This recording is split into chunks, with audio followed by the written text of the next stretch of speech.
Welcome back to an instant reaction edition of the Night Report podcast. I'm your co-host Mike Broadbent. Joining me once again is my co-host Richie Schneiderite. You guys are probably a little sick of hearing from us, but I mean the news just keeps coming and won't stop coming, as a famous artist once said. But Dellquan Warren decommitted today. He was Rutgers point guard commitment from the class of 2024. He was ranked top 75 in the Rivals top 150. It's a big loss, but he was a little bit of an unexpected commitment at the time, and obviously an unexpected decommitment right now. And I know it might feel like, just another punch while Rutgers fans are down, but Richie, talk about a little bit about the decommitment and maybe why that's not necessarily, the feeling we should have right now. Yeah, so I guess we'll start from the beginning. Why'd he decommit? Sounds like, just based on a couple people I talked to, it sounds like he was a little intimidated. End of the day, there's only one ball on the court, and there's 5 players on the court, and you got Ace Bailey coming in. He's going to get the ball more than anyone. Arguably, maybe it'd be a 1A, 1B if a certain someone from down the street in New Jersey was also to come in. Then you're the third option. And you're not going to get the ball much when that certain someone up the street, Dylan Harper, if you guys didn't figure that one out by now, that has the ball in his hands, dribbling it up the court. Like, he's the one that's probably going to take it up the court for the most part. Ace is going to play a little bit more off ball if those two play together, which they kind of did already, actually, down in Atlanta. So that's always pretty cool. At the junior national camp. Oh, forgot about that too. Jeez. That. Yeah, so they've played together a couple times already. So, and then that kind of leaves Dellquan on the outside, sitting on the outside looking in. So yeah, it does sound like he's going to go take some other visits. He still likes Rutgers. He's still showing some love to Rutgers. You just mentioned before, he did commit to Rutgers on kind of on a whim a little bit. And this is where we're not going to turn it into this, but this is where the facilities versus NIL debate kind of comes into play too, because Ace Bailey committed after a big game at the RAC. Dellquan Warren committed after a big game at the RAC, and that's where facilities are in play and how important they are. But before that game, Dellquan told our national guys that he was going to take a couple visits. He was going to go to Rutgers, in this order: Rutgers, Mississippi State, Alabama, Illinois, and Louisville, for unofficial visits to check out places. He went to Rutgers, and that was it. Done. Fell in love. That's kind of what a lot of good programs do, though. That's what you're supposed to do. You get these kids locked up as soon as they're on campus. Don't even let them look anywhere else. Did he look anywhere else? No, but now he's going to probably look elsewhere. So he did make some interesting comments when he did commit, though. I don't know if you remember. He said, I'm still keeping my options open, but I am committed. Yes. It sounded very like Florida kid from what he was saying. Yeah. But just to reiterate, this is not a situation where Rutgers is losing him because an NIL offer came in. This is because he wanted to reevaluate his situation and find possibly a better situation for him. He hasn't fully written Rutgers off. He could still end up at Rutgers. I mean, I don't think either of us are expecting it at this point, but it's not like Rutgers is off his list entirely, right? Exactly. Also, it's something of note. He did want to visit Ohio State back then. He didn't have a visit scheduled. He is an Ohio native. He's from Geneva, Ohio. He does play his basketball in Keystone Prep over in PA. How that works, I have no idea. Ace Bailey's from Tennessee and he's playing in Georgia. Make it make sense. It doesn't. Who else? Lathan Somerville's playing in Georgia and he's an Illinois native. So high school basketball is just a wild time in your life where I guess you're just moving mostly. But yeah, no, I wouldn't be too worried about this. Dellquan's a good point guard, don't get me wrong. Good facilitator, great vision, great defender. Yep. Can he shoot? Can he score? Not really that much, but it would have been nice to have him compliment. I think he actually complimented Dylan Harper and Ace Bailey pretty well and would be that facilitator type role. But end of the day, it is what it is, and you move on. You got Derek Simpson still going to be there in a couple years. Jermichael Davis is looking better and better every time I watch tape on him. And there's the portal. The way the portal works is you're probably going to get a guard. You got a guard last year in Cam Spencer. Oh, wait, look, you got another guard this year in Noah Fernandez. So you're probably going to end up getting another guard eventually. The portal, I'd be shocked if Rutgers didn't take at least 1 to 2 portal guys every single year going forward based on the way it works now. Yeah, and I think you have to. It's just there's going to be guys who leave every year and you're going to have to replace them every year. And those guys could leave. In Rutgers' case, it's been mostly due to graduation, but moving forward, it's probably going to be because they leave early for the NBA, not some of their top players. So you got to find replacements, and you got to just make use of the transfer portal more than you ever have, because that's just the new status quo of college basketball and college sports in general. It's heavily focused on the transfer portal and retaining your players and trying to go get other people's players. It's just the way it is. Yeah, that's exactly how it works now. And now where are they going to go? There's still some options in this 2024 class too that a lot of people aren't really talking about. Joel Bethea is over at, I think he's still at Archbishop Wood in PA. He's one to keep an eye on. He's had an amazing leap in the rankings. He went from when I first started covering him, or first got a Rutgers offer, I think it was, I'm trying to pop up because there's that little thing. Oh yeah, he wasn't ranked. Wasn't ranked in the top 100 Wow. or top 150. He was ranked a 3-star, and you know where he's at right now? He's at number 39 overall. And wow. yeah, now that's going to be a little bit of a tough one now because Rutgers has been in it for a long time, but so is Miami. Ironically, he said Temple, which just no, not going to happen, probably. But Notre Dame as well. I would keep an eye on Rutgers there. He did visit this past season, so that's one to keep an eye on. There's other guards out there too, and Dell Jones, ZZ Clark. I'm trying to think. There is one more. I'm not even going to try to pronounce Nate Grugengomba. I always say I'm not going to pronounce it, and I go for it anyway. But no, Dylan's a lead guard. He's not. I know he's listed as a shooting guard, but he's gonna have the ball in his hands most of the time. He's gonna be taking the ball up at the very least. So, and that's kind of what most of your best players do. Now, could Ace take the ball up? I mean, I don't see why not. I guess he definitely could. You put the ball in the court easily. But end of the day, Dellquan Warren, who did take a nice leap in the rankings as well, is no longer committed, and Rutgers goes from number 2 in 2024 to number 3. Big whoop. They still have 2 very good pieces committed, and we could talk about those 2 pieces, I guess. Yeah, so obviously the jewel of the class is still Ace Bailey. You've heard some very good news regarding Ace Bailey. Tell us, dump out the notebook on Ace, because you've got some interesting news from him the last few days. Well, I got a tidbit here first, but we're going to start with Somerville real quick, just to throw this out there, because I don't really have much. Appetizer, we don't want to have the main course first. Exactly. You're right. I don't have much else on Lathan other than the fact that it sounds like he's pretty solidly committed. This has no effect on him. Hey, Lathan, you lost your point guard. Okay, I still have Ace next to me. Yeah, I'm okay. Whatever, don't matter. Anyway, Ace Bailey also is never. I'm going to say never. I'll be very adamant with that. Is never going to decommit pending Brandon Knight, new coach Smoke Williamson, and Steve Peichel just leaving all of a sudden to take a new job. All 3, and even TJ I'll throw in there too, because TJ has been building a pretty good relationship with him as well. Unless this staff all of a sudden just up and quits, Ace is not going anywhere. Ace is solidified as a commit. We could start with the beginning, where there was some talk about him going to 2023. That's not going to happen. He's going to finish his senior year at McEachern High School. I think I got that one accurate too. That was pretty good pronunciation. Yeah, nice. So he's going to finish the senior year there.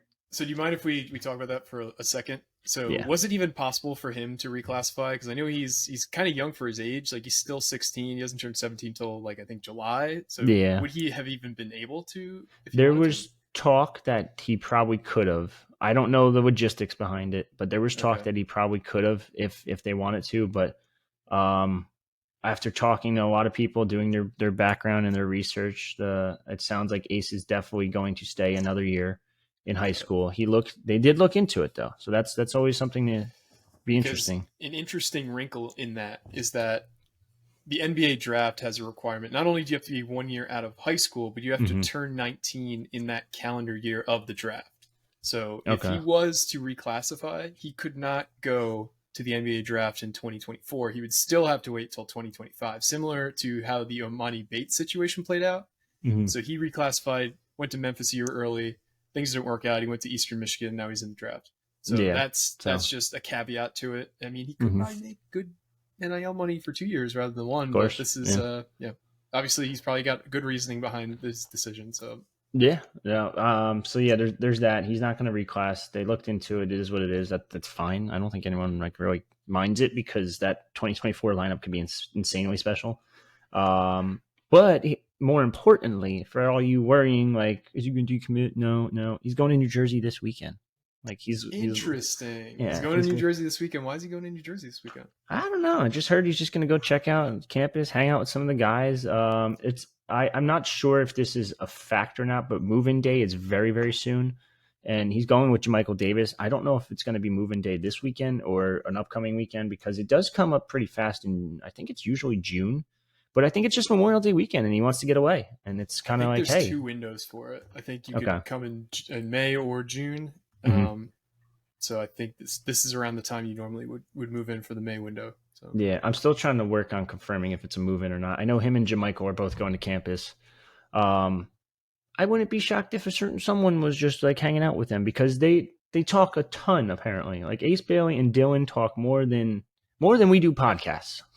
Wow, that's a lot. You guys know it is a lot of podcasts. Yeah. So imagine how much talking they're doing. So yeah, that's interesting. I found that it's going to be really interesting if this is going to work out for Rutgers really well.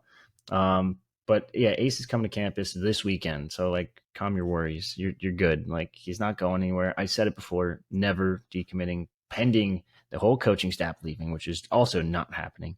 Now in terms of what else do I got on here? Got a bunch of stuff. Coach Smoke, that is his nickname for Marlon Williamson. Very close. We said it the other day or yesterday, because we record every day now. Coach Smoke is very close with Ace Bailey, very close with Omar Cooper, who ran AOT, very close with everyone there. So like I talked to someone who's like, everyone I talked to actually about Coach Smoke, they're all like, I was like, well, how are you related to him? Like, how do you know him? Like, he's family. And like, they're obviously like not actual blood family, but he's literally that close with these guys. So it sounds like a really good get. And I was talking to someone today that actually said that you're going to be shocked. Rutgers is going to get some Midwest kids going forward, whether it be Michigan or Minnesota. Interestingly enough, I heard Minnesota, which I don't know how much talent they have, but they did technically get Antonio Chol from Minnesota, sort of, kind of, not really. But yeah, that's true. So yeah, I think you'll see a more active presence for Rutgers in the Midwest with Marlon Williamson, and it's just another reason why Ace Bailey is going to end up at Rutgers. Whenever the signing period is, which I actually think the early one is like, when is that? I don't even know. I think November. Is that the early one? I thought that was the late one. Yeah, I think it's like first week of November. Right. So we got some time there, but yeah, you guys can all relax. Dellquan left, but Ace ain't going nowhere. So I did have a quick question about Coach Smoke and I guess the transfer portal in general. So is Coach Smoke gonna possibly help us with anybody in the portal, or what's the strategy for the portal the rest of the year, given that we kind of need at least probably 1 or 2 more guys now? Yeah, so technically, we just talked about it off pod, but we'll talk about it on pod too. Technically, there's 3 ships left, but based on good old Pico math, yeah, Shiano math is dead. It's now Pico math. The N-1 math for Pico. Yeah, so I still think he keeps one for a walk-on, whether that be I think Aiden Terry's still at the team, right? Yeah. But yeah, no, they're still looking towards a forward. They need someone that can fill that role until Mott Mag is healthy. That's like a full-blown fact. They were looking at forwards before Cam Spencer left. So now it's like, all right, you got 2 spots. Now I'm probably going to look for a guard and a forward. I still think they get a starting shooting guard. I think Paul moves to that 3 role, even though it's not really a 3, whatever you want to call it. I don't care what you call it at this point. I'm trying to think of, so you probably get a guard and a forward and just kind of go from there. But there's really not that many names like out there, and that's the concern right now. I really don't know what they're going to do. I know I started digging a little bit deeper and deeper, like looking into Long Island's roster. They're so bad, but Coach Williamson was at Long Island, Brooklyn a couple of years ago, or 2 years ago, I guess, right? So yep. I'm trying to find any connections whatsoever. Now, it doesn't have to technically have a connection, I guess, but it's definitely something to keep an eye on, and we'll see. I don't really know where they're going to go. There's no names really out there that are significant. I mean, Cam Spencer is one of, if not the best guard in the portal currently. Like, yeah, he's definitely up there. I think the Vanderbilt guard that's in there too is really good. Yeah, but to have a guy of Cam's caliber in the portal this late is it's pretty rare. It's not good. It's definitely not good. And I also think this will become, unfortunately, a regular occurrence where grad transfer portal guys who are savvy will wait on the sidelines, maybe not be fully into the idea of transferring, and then wait till the portal window closes and see what comes to them. Because in the way it sounds, Cam's going to get like at least 250 from the last number I heard. I'd say that's about right.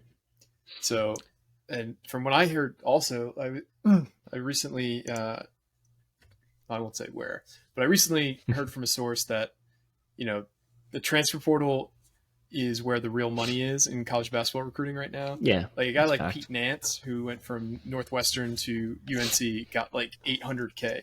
And that's not just like bullshit money. He got $800K for 1 year.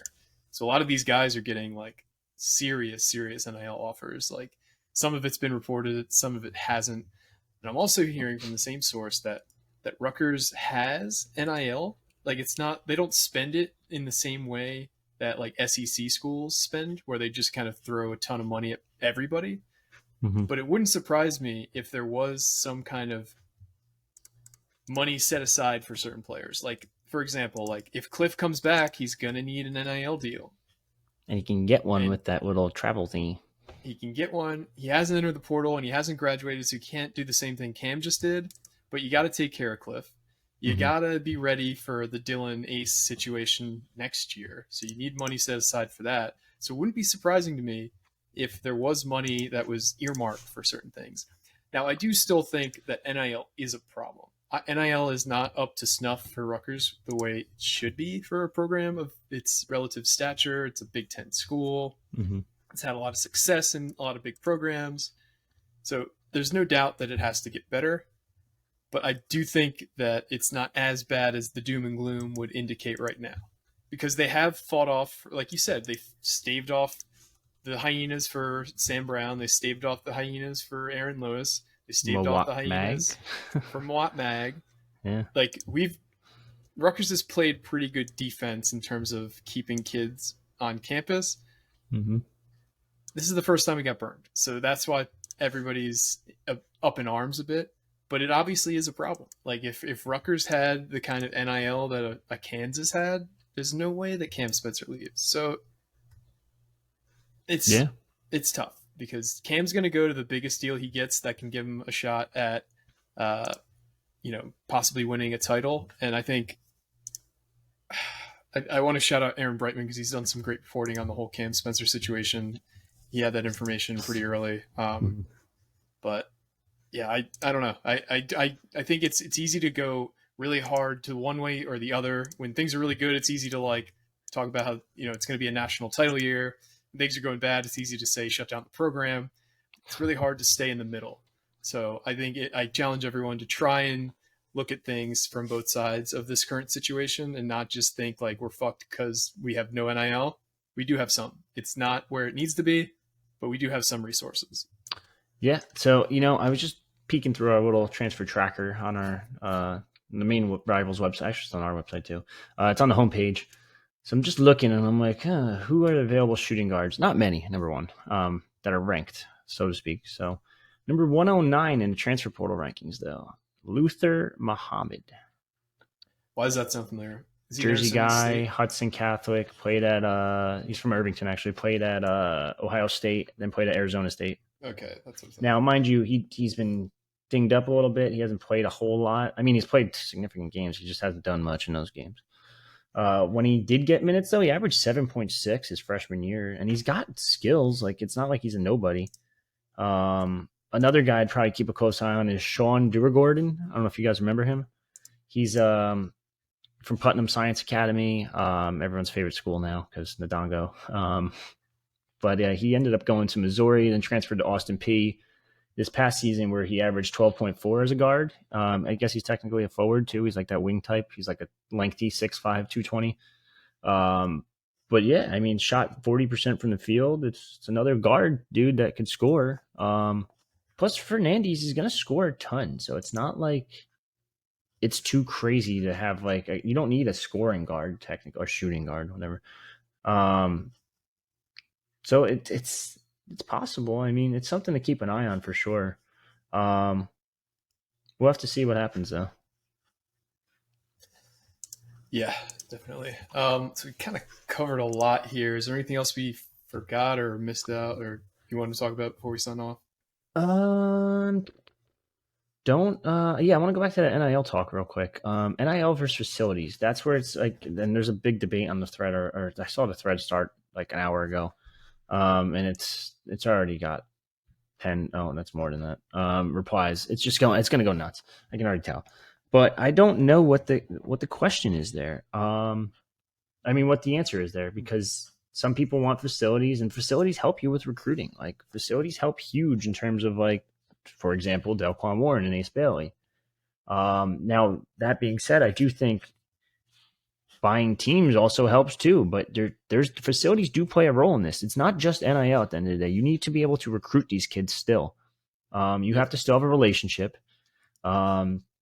It's not just like, here's a bag, come play for me. Like, I've never talked to you ever in my life. Like, no, like, you still have to build that 6 months to a year relationship with this kid and convince him you're the place, because everyone else is offering similar. And I shouldn't say similar, but everyone else is offering money too. But there's been so many cases where kids have turned down money, Caleb McConnell, and stayed with the person he had a relationship with instead. He had a lot of money on the table, decided to stay.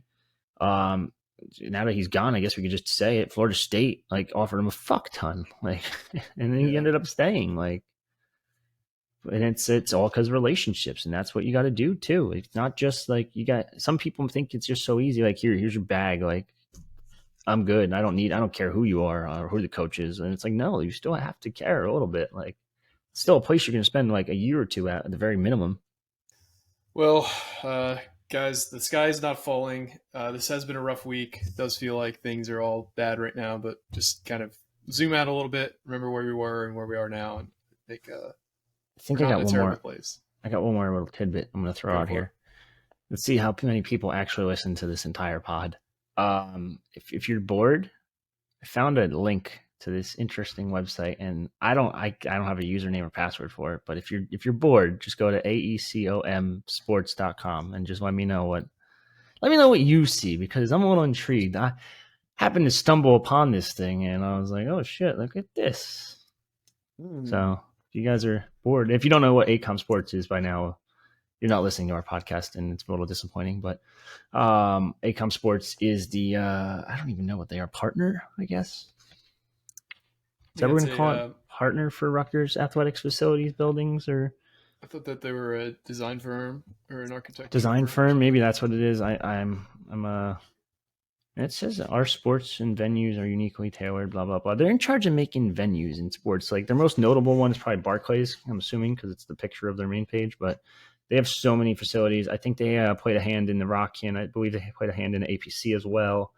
But yeah, I don't know. Just go to that website, see what happens. I don't know. Maybe you can find out the username and password for me. Yeah, Richie lobbed a grenade at the end of this pod, but we'll see how much blowback that gets. Whatever, it happens. You know, I found it. I should hide it better. I don't know. All right, guys. Well, and girls, thanks so much for listening in. Also, yeah, anybody who hasn't given us 5 stars yet, we would really appreciate it. A lot of you already have, so to the ones who already have, thank you. We're also getting closer and closer to 3,000 subs on the YouTube page. Richie's, just waiting to do that giveaway. We're not quite there yet, but you guys are slacking. Closer and closer. Apparently, nobody wants free stuff. So if you haven't already, subscribe, like, review, all that social media stuff. But for me and Richie, this has been another edition of the Knight Report podcast. Signing off.